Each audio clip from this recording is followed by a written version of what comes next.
Okay, now Deviled Legs is going to talk to us about what she calls hard balance. Roller derby will take you over if you let it. And I find that just with my day-to-day, it's sometimes a challenge to just keep the balance between, work and personal relationships, practice, and derby, because if I had all the time in the world and no other commitments, I would probably be on skates a whole lot more. It can just reel you in, or rather probably wheel you in, because it's a volunteer organization. So even in the time that you spend off skates, you're still working for derby.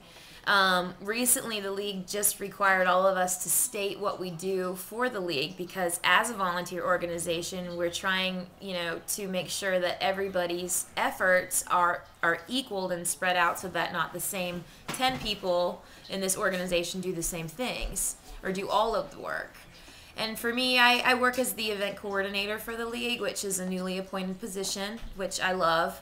I actually have done event planning in my professional life, which I've enjoyed, and so I brought my natural skill set from the workforce into derby in order to assist the league, because essentially we're running a business, and it is a nonprofit, and it is all volunteer, and no one gets paid, but there is a lot of work to be done constantly. Sometimes it can be even more demanding than some day jobs. So I work as a real estate agent, and I absolutely devote a lot of time to roller derby.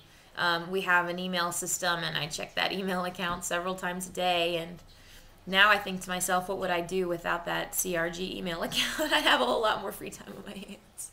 Do you regret it at all? No. Sometimes I just regret overextending myself for the league, because my intention is always to do whatever I can, because I love it. I truly do. Mm-hmm. But sometimes that upsets the balance that I need to devote to my personal relationships, to my work. Right. So if you had your way, you wouldn't have to do the work. I would love to get paid to be a full-time CRG representative and event coordinator and big sister to new skaters and work on the training committee. I mean, I would love it if it paid. Right. So maybe we can hope that it can be part of mainstream America.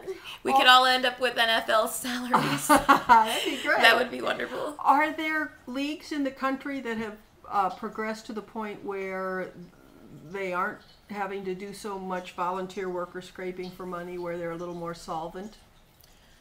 I don't know of any leagues that have paid skaters or have paid positions. If you're the director of the league or the marketing director or the sponsorship director, I don't know of any leagues out there that are doing that. And I don't really think it's in the mission statement for the sport. I mean, part of the pride that we have is that everything that you see us do and all of the events that come together, and even on bout day, all of that is done by skaters for skaters on a volunteer basis. So, I guess because there are also other equivalents. It sounds a little bit probably like rugby, because I don't think anybody gets paid anything in rugby either. So, so there probably are other sports like that. But this one, you really have to have a passion to really love it. Yeah, like I said, it can really consume you, and it's hard to take a step back. And sometimes that, makes it seem that you're not as dedicated. But like I said, it's a tricky balance, and you have to do what's right for you ultimately. Okay. Well, thank you very much. You're welcome.